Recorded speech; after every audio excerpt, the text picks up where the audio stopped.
Welcome to Core Concept HQ, where big ideas are simplified. Today we're talking about the book, Who, Not How.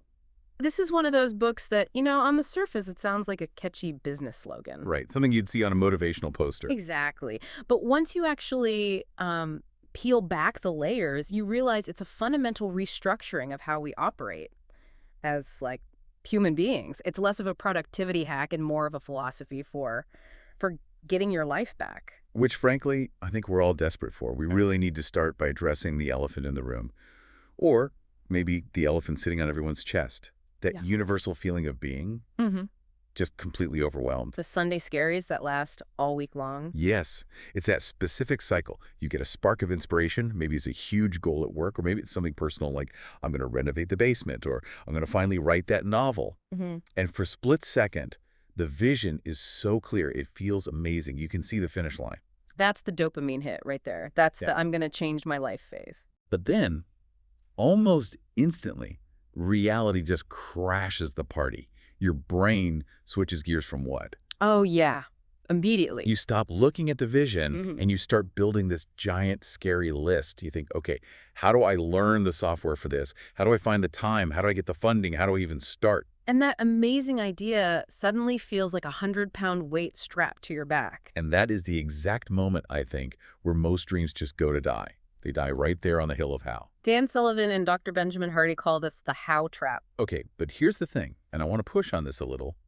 Is it really a trap, or is that just responsibility? Yeah. I mean, I feel like we've been raised to believe that figuring out the how is the definition of being competent. That's the conditioning. That is absolutely the conditioning speaking. The authors argue this is a really deeply ingrained response, almost a moral imperative we've just absorbed from society. The rugged individualism myth. Precisely. We are wired to believe that if we have a problem or a goal, the only noble way to solve it is for us personally to roll up our sleeves and get our hands dirty. We equate hard work with doing everything ourselves. If I don't build the website and write the copy and file the taxes myself, am I even a real business owner? Or if I don't cook every meal and clean the whole house and mow the lawn, am I a responsible parent? It's this belief that if you don't sweat over it, you don't deserve the result. And this book just comes along and basically says, stop. Just stop it. You are sabotaging yourself. Yeah, pretty much. Sullivan and Hardy are saying you don't need to learn a new skill. You don't need to wake up at 4 in the morning. You don't need to grind harder. What's the answer? You just need to change one single word in your internal monologue. Instead of asking, how do I do this? You simply ask, who can do this for me? It sounds so simple. Deceptively simple. Almost like a cheat code that shouldn't actually work. It does, but that's what we're going to unpack. As we get into these stories today, from NBA championships to teenagers selling watermelons, I think you're going to see this isn't about being lazy or dumping your work on other people. It's about freedom. It's about freedom, and it's about scaling your impact. It's about that huge realization that your how is almost always someone else's who. So let's dive in. And I want to start where the book really grabs you, with a story about, arguably the greatest athlete of all time. We're talking Michael Jordan. A GOAT, no question. Now, when we think of Jordan today, we think of the championships, the dynasty, the 6 rings. But the book makes a really important point about the timeline here. There was a long, painful period before all the winning started. Right. People forget the struggle years. Between 1984 and 1990, Michael Jordan was, without a doubt, the best individual basketball player on the planet. He was a one-man army. Statistically, nobody could touch him. He was winning scoring titles. He was Defensive Player of the Year. If you just looked at him as an individual unit, he was basically perfection. But the Chicago Bulls. The Chicago Bulls are getting crushed. They couldn't get out of the playoffs. And specifically, they could not get past the Detroit Pistons. The bad boys. Yeah.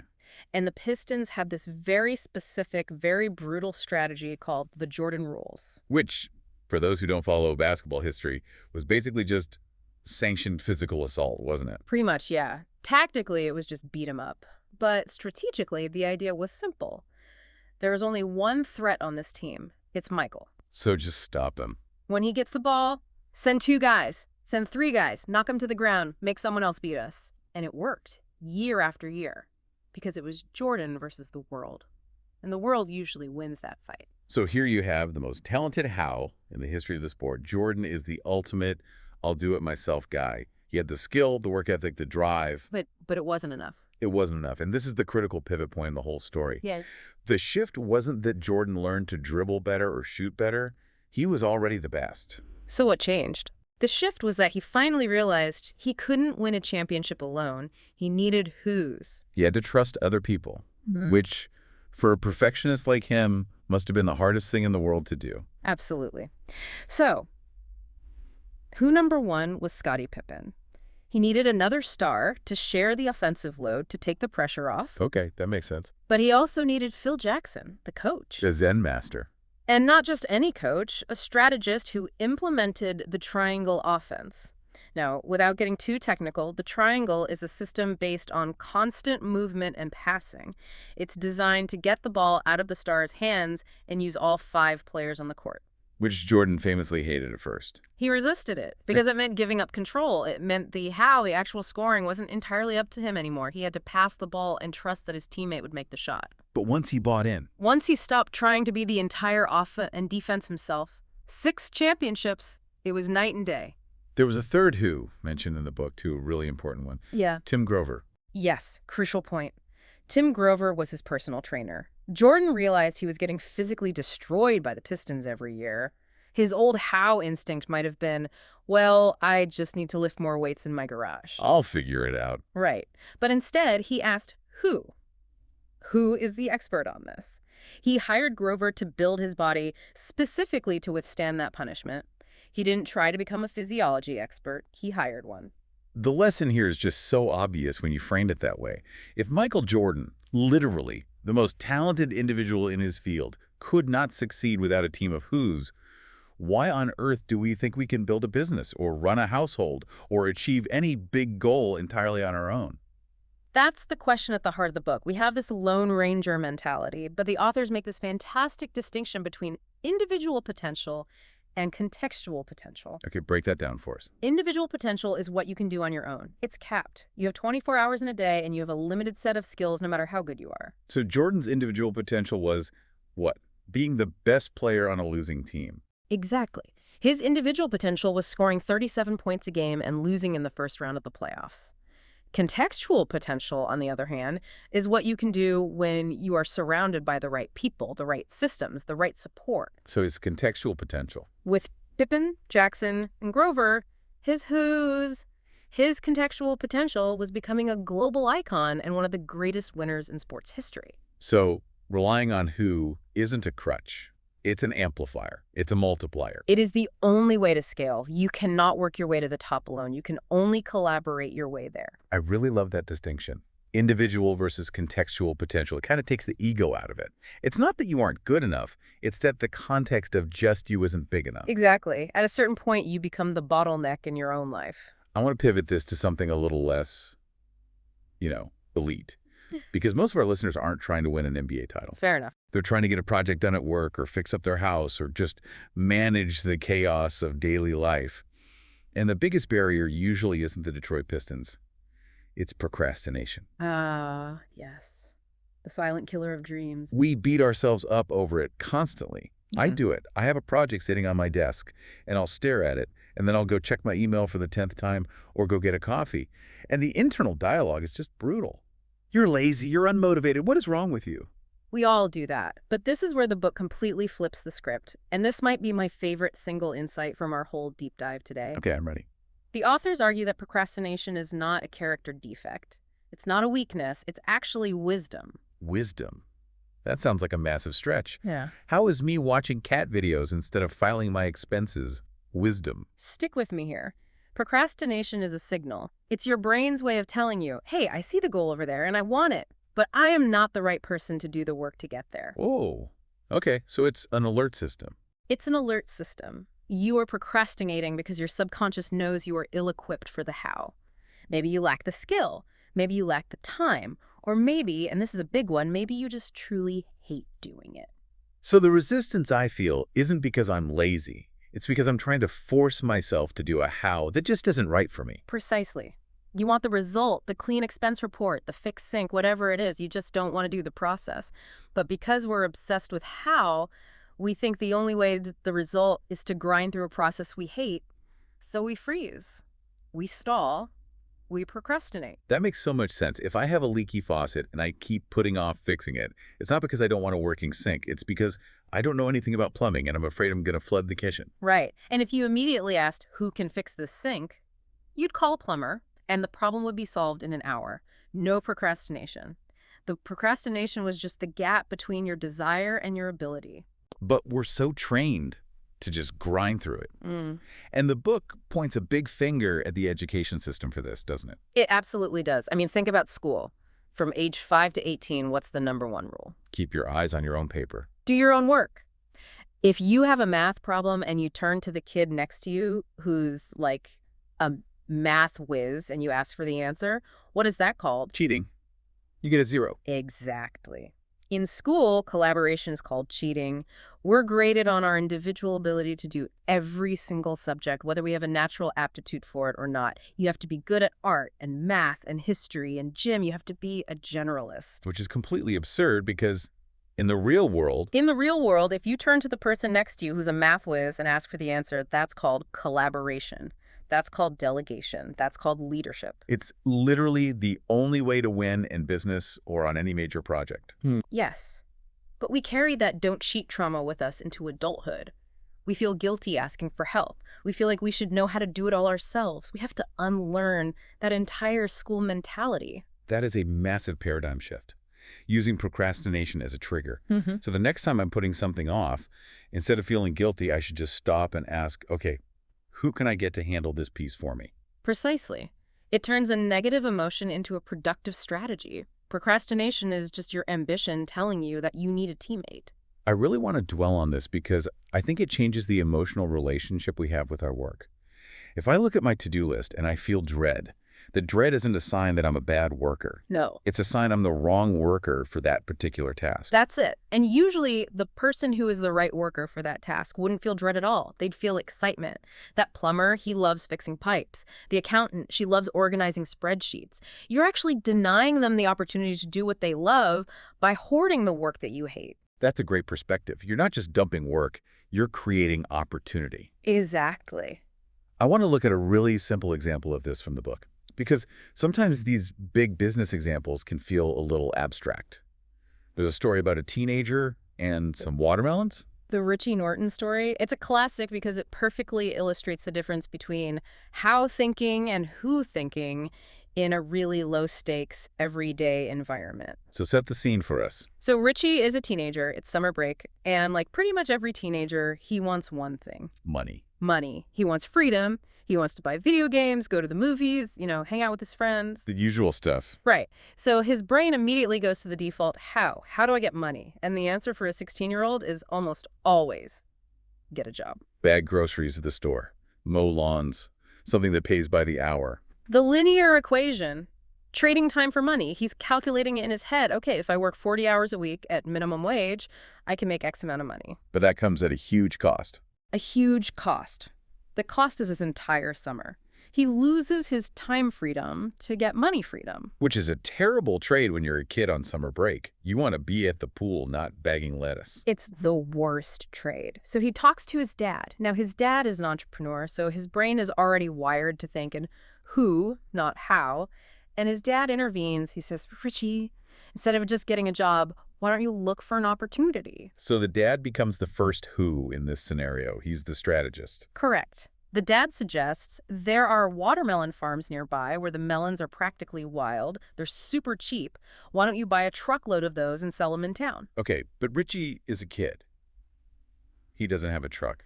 He probably doesn't have much money to buy them in the first place. And that's where the who mindset really kicks in. If he was stuck in how thinking, he would have given up right there. I don't have a truck, so I can't do it. End of story. Right. The how becomes a roadblock. Instead, he used his connections. He borrowed a truck from a family friend. That's a who. He leveraged the farmer's supply. That's another who. So he goes and buys the melons, drives them into town, sets up a little stand on the side of the road. And he sells out in a few hours. And the result? He made more money in that one afternoon than he would have made working the entire summer at the grocery store. That is incredible. Yeah. But the money isn't even the most important part of the story. No, not at all. The kicker is he got his summer back, He had the money and the time. All because he stepped out of the how of hourly labor and into the who of resourcefulness. How is linear. It's 1 hour of your work for 1 unit of pay. Who is nonlinear. It's finding a resource, a connection, an idea, often from someone else, and leveraging it. Richie leveraged the farmer, who was the supplier, the truck owner, who was the logistics, and his dad, who was the strategist. And I love that this example is about a kid, because sometimes people hear this concept and they think, well, that's great, but I'm not a CEO. I don't have a staff I can delegate to. But Richie didn't hire anyone. He just found a different way to solve the problem by looking outward instead of inward. It applies to everyone. It's about resourcefulness versus just grinding. It's about asking that key question, do I need to do this work, or do I just need this work to be done? Okay, but let's play devil's advocate for a second. Hmm. Because there's a potential trap here too. If I stop asking how, does that mean I never learn anything new? Do I just outsource my entire life and become, helpless? That's a valid fear. We worry about becoming dependent. But the book addresses this with a really useful concept from a guy named Dean Jackson. He differentiates between technical problems and adaptive problems. Break those down for us. This feels like a really crucial distinction. A technical problem is something where the answer is already known. Someone else out there has already mastered it. Like building a basic website. Yeah. Or fixing my car. Exactly. Or filing your taxes. Yeah. Or fixing that leaky sink we talked about. The manual exists. The experts exist. If you ask, how do I do this? You are signing up to learn an entire trade that millions of people already know. You're reinventing the wheel. You're going to spend 50 hours learning to do a mediocre job at something an expert could do perfectly in 2 hours. It's a massive waste of your life. The solution to a technical problem is always a who. So you shouldn't be learning how to file your taxes. You should just hire a CPA. Yes. Why struggle to learn complex tax code when a CPA has spent 20 years mastering it? Okay, that makes sense for technical problems. So what is an adaptive problem? An adaptive problem is one where the answer isn't known yet. It requires creativity, it requires vision, it requires your unique perspective. For example, what is the vision for my company? Or how do I want to raise my children to be good people? Or what is the core message of the book I want to write? Those are things you can't outsource. You can't hire someone to have your vision for you. Exactly. You can't hire someone to be a parent to your kids. I mean, you can hire help, but the relationship and the vision, that's yours. The adaptive problems are where you should be spending your time. That's your zone of genius. So the goal isn't to do nothing. It's to stop doing the technical grunt work so you have the time and energy for the high-level creative work. Precisely. It's about clearing the decks. Most people are so barred down in the technical hows that they never get around to the adaptive whats and whys. They're too busy mopping the floor to design the building. But here it comes. Here's the biggest objection. I can literally hear listeners yelling it at their speakers right now. Let me guess. But who's cost money? Exactly.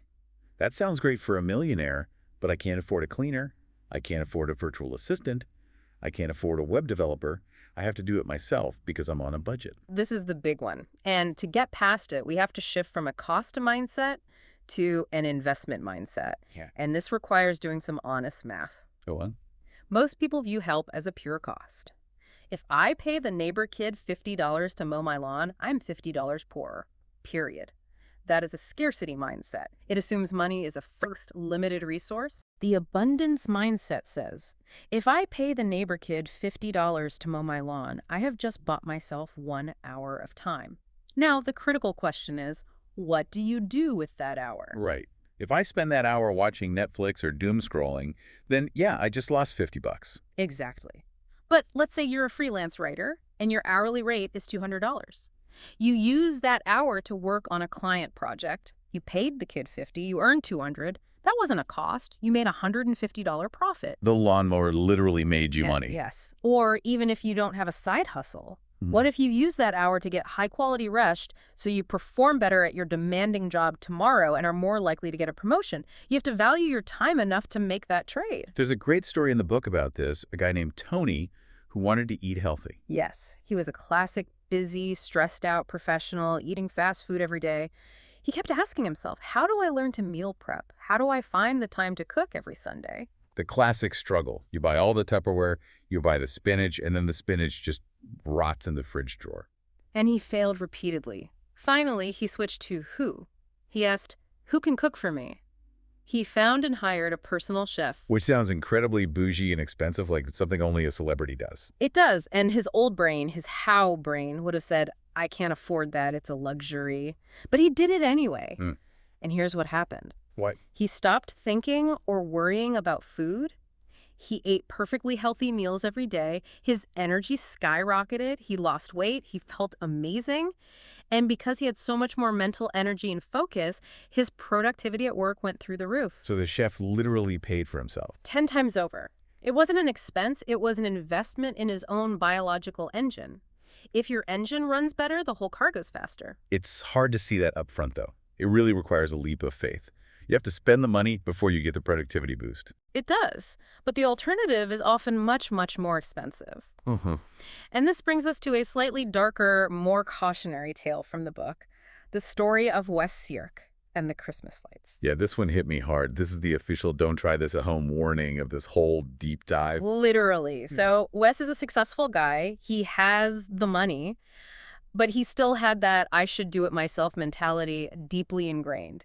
He felt he needed to be the one to hang his own Christmas lights on his house. Was it to save a few bucks? Or was Yes. it just, pride? I think a mix of both. Probably that feeling of, I'm a capable man, I can do this simple task. So he gets up on the ladder, climbs onto the roof, and disaster strikes. He falls. Oh, no. It was bad. A really severe injury, a near-death experience. He's in the hospital, facing months of painful recovery, massive medical bills, and a total inability to work. All to save, what, a couple $100 on a handyman? Exactly. And while he's laying there in that hospital bed, a quote came back to him. A quote from Dan Sullivan himself. If you have enough money to solve a problem, you don't have a problem. That is a powerful line. Let me repeat that. If you have enough money to solve a problem, you don't have a problem. Wes realized he had the money to solve the Christmas light problem. He just chose not to use it. He chose to risk his life, his how, instead of just paying for a who. That puts the word cost in a whole new perspective. The cost of the handyman was maybe $200. The cost of doing it himself was nearly his life, plus hundreds of thousands in medical bills and lost income.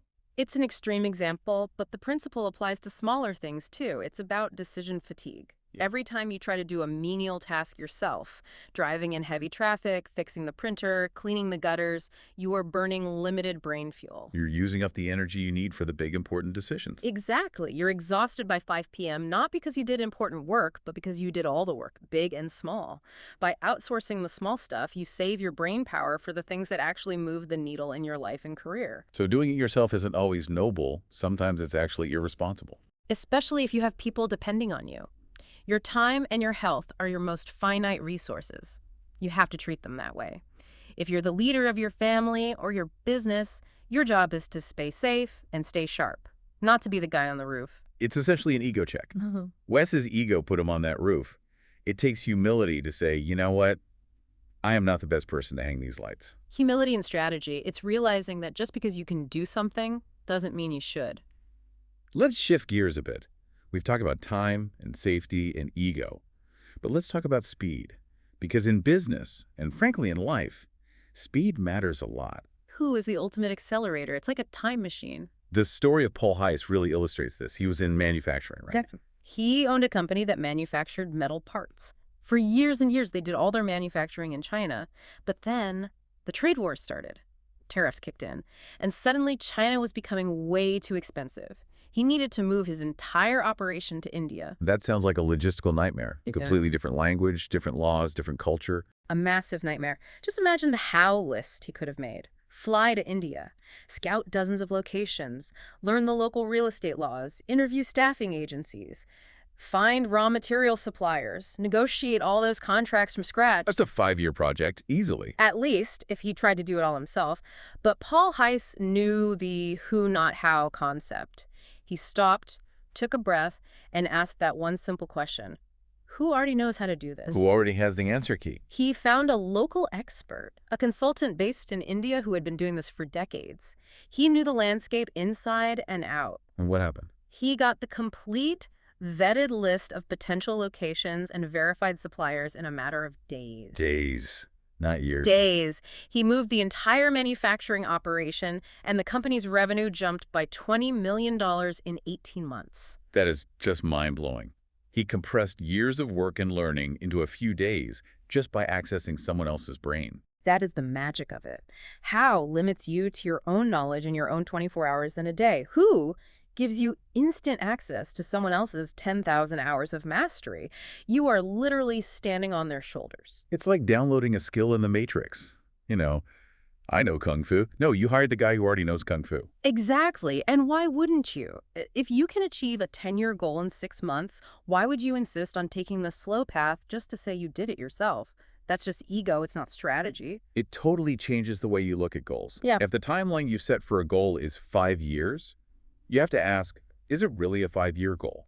Or is it a 6-month goal if you just find the right person? It forces you to ask, why is this taking so long? And the answer is almost always, because I'm the one trying to figure it out by myself. That leads perfectly into this next section, which is about mindset. Specifically, how we view other people in our own field. Are they competitors? Or are they potential who's? This is the story of Karen. She was a biographer writing a book about a specific historical figure. Right, a huge research project. That's a lonely, difficult task. She's deep in the research. She's stressed out. It's this massive undertaking. And then she discovers the worst possible news for an author. What's that? Another author, a Dr. Whitmire, is writing a biography on the exact same person. Ugh, panic mode. Total panic. The immediate how reaction is, I have to race her. I have to publish first. I have to keep all my research secret. She is the enemy. It's a scarcity mindset. There's only one pie, and she's trying to eat my slice. Exactly. It's all stress and isolation and fear. But Karen was stuck, and she decided to try the who shift. She reached out to Dr. Whitmire. She called the enemy. She called her supposed competitor, and she said, look, we're both passionate about this person. We're both doing this work. What if we work together? What did she say? And Dr. Whitmire was relieved. She was just as stressed and isolated. They decided to co-author the book. They combined all their research. It turned out Karen had access to archives that Whitmire didn't, and vice versa. So the final book got way better. The book got better, it got finished faster, and they had a partner to share the incredibly difficult journey with. It went from a race to a collaboration. They didn't split the pie, they baked a much bigger pie together. Collaboration comes from abundance. Competition comes from scarcity. When you realize that involving other people expands the vision, you stop seeing them as threats, and you start seeing them as assets. That's a beautiful way to put it. Isolation leads to small, lonely goals. Collaboration creates things that are bigger than you could ever have imagined on your own. And it's just more fun. It's lonely at the top if you climb there by yourself. It's a party if you bring a team with you. Okay, I'm sold. I'm 100% on board, but I can hear the listener asking, this is great, but where do I start? Because it can feel really overwhelming to just suddenly find a who. You can't just walk out in the street and yell, who will do my taxes? Please don't do that, no. So what is the practical application here? How do we start on Monday morning? The first step, and this is non-negotiable, is clarity. You cannot just dump a messy problem on people and expect magic if you don't know what you want. This is so key. Abdication is not delegation. You can't just throw your hands up and walk away. Correct. The leader's job, and that's you, in your own life, is to define the what and the why. You have to be crystal clear on the vision. Here is the result we are trying to achieve, and here is why it matters. And then the whose job is to figure out the how. Yes. And this is where most people fail when they first try this. They hire someone, but then they hover over their shoulder telling them how to do every little thing. Micromanaging. The absolute worst. Micromanaging completely destroys the who concept. If you tell them exactly how to do it, you haven't really delegated. You've just created a puppet. You have to trust their expertise. If you hired a great chef, you wouldn't stand in the kitchen telling them how to chop an onion. You just tell them, I want a healthy, delicious dinner on the table at 6 p.m., the end. Exactly. Focus on the result, not the method. And for someone who isn't hiring a chef or a manufacturing consultant, someone who just wants a little more breathing room in their daily life. Start small. So small it feels easy. Look at your life, your weekly to-do list. What is the one thing you absolutely hate doing? The task that drains your energy every time. For me, it's folding laundry. I despise it with a passion. Okay, laundry. That is a task that drains your energy. It's a repetitive, technical task. Find a who. for that one thing. Maybe it's a local wash and fold service. Maybe it's a teenager in your neighborhood looking to make a few bucks. Just that one thing. Just that one thing. Pay for it, and then pay close attention to how you feel when it's done and you didn't have to do it. Notice the mental energy that it frees up. It's addictive, isn't it? Once you feel that relief, you start looking around for other little things you can offload. It creates a powerful feedback loop. You get a little time back. You use that time to do something you love or something productive. You make more money or you have more joy, which then gives you the resources to find another who for the next thing. The book talks about this as the freedom hierarchy.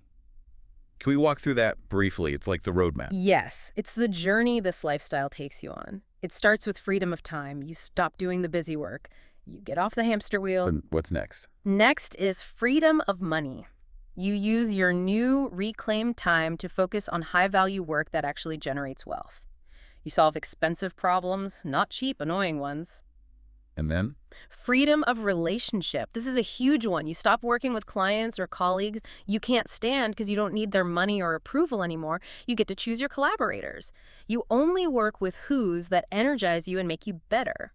And the final one? The ultimate goal is freedom of purpose. You reach a point where you only do the work you feel you were put on this earth to do, the adaptive work, the legacy work, the stuff that only you can do. That is the dream. It is. And it all starts with that one simple, powerful question. Stop asking how. Start asking who. I love it. This has been such a refreshing deep dive. It really feels like permission. Permission to let go of the struggle. That's exactly what it is. Permission to stop suffering in silence and start collaborating. So to wrap this up, let's hit the key takeaways one more time for everyone. Number 1, stop asking, how do I do this?